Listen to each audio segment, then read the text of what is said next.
আসসালামু আলাইকুম। আমি মোহাম্মদ তারিক মোল্লা আছি টিকি ত্রিপলি এভরিডে ইউটিউব চ্যানেলের পক্ষ থেকে। যারা এখন আমার চ্যানেলটি সাবস্ক্রাইব করেন নাই সকলকে সাবস্ক্রাইব করার জন্য অনুরোধ করা গেল। তো আজকে আমার আলোচ্য বিষয় হলো যারা চতুর্থ পর্বের ইলেকট্রোমেডিক্যাল ডিপার্টমেন্টের আছেন তাদের জন্য খুবই গুরুত্বপূর্ণ একটা টপিক, যার নাম্বার সিস্টেম, ডিজিটাল ইলেকট্রনিক্সের নাম্বার সিস্টেম বা সংখ্যা পদ্ধতি। আমরা প্রথমে একটা বড়সড় ক্লাস দিয়ে অনেকগুলা টপিক আমরা আলোচনা করছিলাম, যেমন আপনি কিভাবে বাইনারি থেকে অক্টাল, ডেসিমাল, হেক্সাডেসিমাল এগুলাই রূপান্তর করবেন, অথবা কিভাবে অক্টাল, ডেসিমাল, হেক্সাডেসিমাল এগুলো থেকে বাইনারিতে রূপান্তর করবেন, এগুলো নিয়ে আমরা আলোচনা করছিলাম। কিন্তু ওই যে আলোচনা করছিলাম ওই আলোচনাটা ছিল শুধুমাত্র একটা আস্ত সংখ্যা, অর্থাৎ কোনো দশমিক সংখ্যার আলোচনা ছিল না। কিন্তু আজকে আমি আলোচনা করব দশমিক সংখ্যা নিয়ে। যে কোনো ভগ্নাংশ আকারে সংখ্যা থাকলো বা কোনো দশমিক সংখ্যা থাকলো, ওই দশমিক সংখ্যা নিয়ে আমরা একটু আলোচনা করব।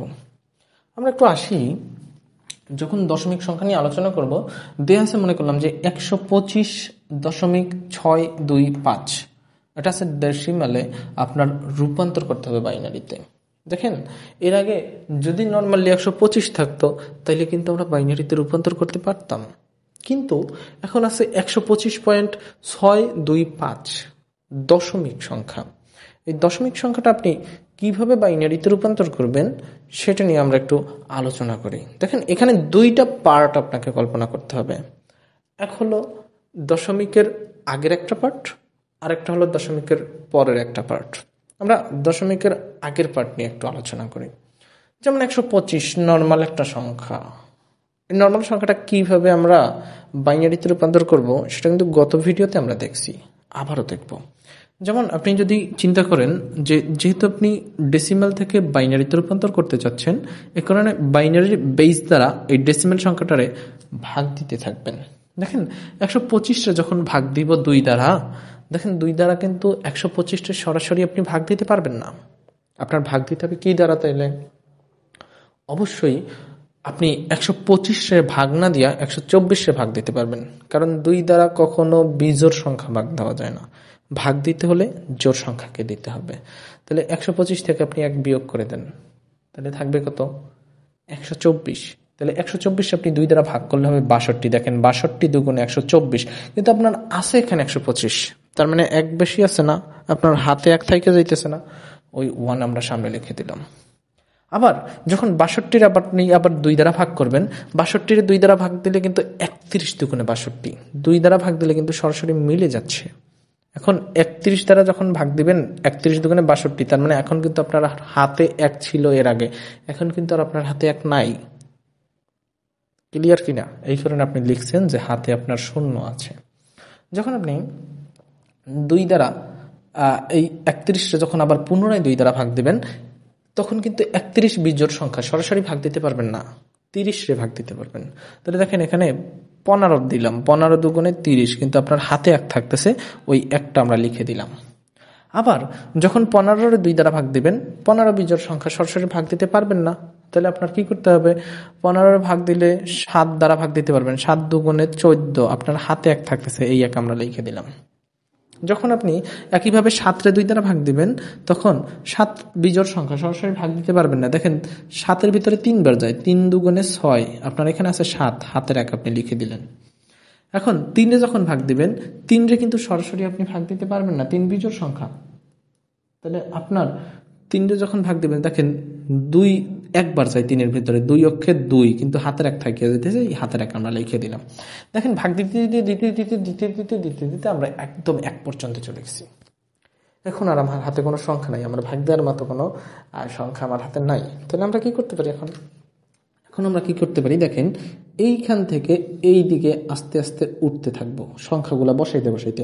এইটার আমরা বলবো MSB, মানে মোস্ট সিগনিফিক্যান্ট বিট, আর এইটাকে আমরা বলবো LSB, মানে হলো last significant bit. Easy concept.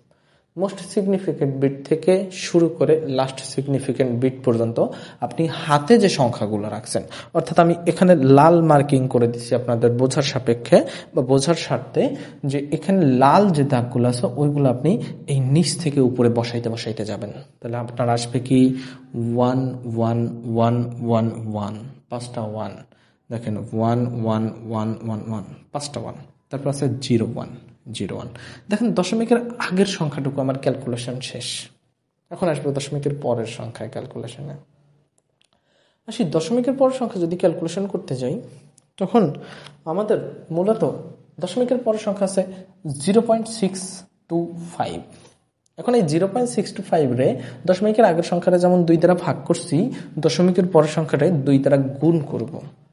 যেমন 0.625 রে এই যে 0.625 এই অংশটাকে যখন 2 দ্বারা গুণ করা হবে তখন অ্যান্সার আসবে 1.25। এখন পয়েন্টের আগের সংখ্যাটাকে আপনি আলাদা করেন, পয়েন্টের পরের সংখ্যাটাকে আলাদা করেন। পয়েন্টের আগের সংখ্যা কত? 1 প্লাস পয়েন্টের পরের সংখ্যা কত? 0.25। দেখছেন? এভাবে দশমিকের আগে যেগুলো আসবে ওইগুলোর সাথে দশমিকের পর সংখ্যাটা যোগ দিয়ে যান। এখন আমার কি দশমিকের সংখ্যাটা রয়ে গেল কত? দশমিক সংখ্যাটা আছে কত? 0.25। আর আসল সংখ্যা তো 1 আমরা আলাদা লিখে দিছি। এখন এই 0.25 রে যখন পুনরায় আবার 2 দ্বারা গুণ করা হবে, আগে কিন্তু ভাগ করছি, এখন কিন্তু গুণ, মনে রাখবেন। যখন আমরা 2 দ্বারা গুণ করব তখন অ্যান্সার আসবে 0.50। এখন এই যে 0.50 আসলো, এই 0.50টা রে আপনি দশমিকের আগের সংখ্যাটা আলাদা করে লিখতে গেলে তাহলে দশমিকের আগের সংখ্যা কত? 0 প্লাস দশমিকের পরের সংখ্যা কত? 0.50 লিখে দিলেন। এখন দশমিক সংখ্যা বাকি আছে কত? দশমিক সংখ্যা কিন্তু বাকি আছে 0.50। এখন এই 0.50 যদি আবার পুনরায় আপনি 2 দ্বারা গুণ করেন, দেখেন 0.50 কিন্তু আবার পুনরায় 2 দ্বারা গুণ করছি। গুণ করা হলে তখন আমাদের এখানে আসবে 1 সরাসরি। দশমিকের পরে আর কোনো সংখ্যা থাকতেছে না। তাহলে দশমিকের পরে যদি কোনো সংখ্যা না থাকে তাহলে আমরা কি বলতে পারি? 1 প্লাস দশমিকের পরের সংখ্যাটা কত? 0। এখন আপনি এটারে আগে যেমন নিচ থেকে উপরে উঠছেন, এখন এই যে লাল কালি দিয়ে আপনাদের বোঝার স্বার্থে লিখে দিছি, এখন আপনি কি করবেন? উপর থেকে নিচে যাবেন। এটা হবে এমএসবি মোস্ট সিগনিফিকেন্ট বিট, আর এটা হবে এলএসবি লাস্ট সিগনিফিকেন্ট বিট। এই অনুযায়ী যদি সাজান, তার মানে উপর থেকে নিচে নামতে হবে 101। তাহলে দেখেন এখানে আমাদের আসবে 101। ক্লিয়ার? 101। এখন আমরা আসি, এই হলো আমার এইটার সমতুল্য বাইনারি সংখ্যা। এখন এই বাইনারিটারে, এই দশমিকের বাইনারিটারে যদি আমরা ডেসিমেলে রূপান্তর করতে পারি তাহলে কিন্তু আমার অবশ্যই এই অ্যান্সারটা আসবে, কারণ এই ডেসিমেল থেকে এই বাইনারি বেশি, তাহলে এই বাইনারি থেকে অবশ্যই এই ডেসিমেলটা পাবো। তাহলে আমরা আসি যে এই বাইনারি থেকে এই ডেসিমেলটা রূপান্তর করতে হলে তাহলে আমার কি করতে হবে? তাহলে আমরা প্রথমে সংখ্যাটারে সাজাই। 5টা 1, 1 2 3 4 5, 5টা 1। তারপর আছে কি 01 01। দশমিকের পর আছে কি 101 101। এখন দেখেন আপনি দশমিকের যে পয়েন্টটা, এই কিন্তু দশমিকের পয়েন্ট। এই দশমিকের পয়েন্ট থেকে বাম দিকে আপনি 0 থেকে পজিটিভ মানগুলো বসাইবেন, অর্থাৎ 0 1 2 3 4 5 6।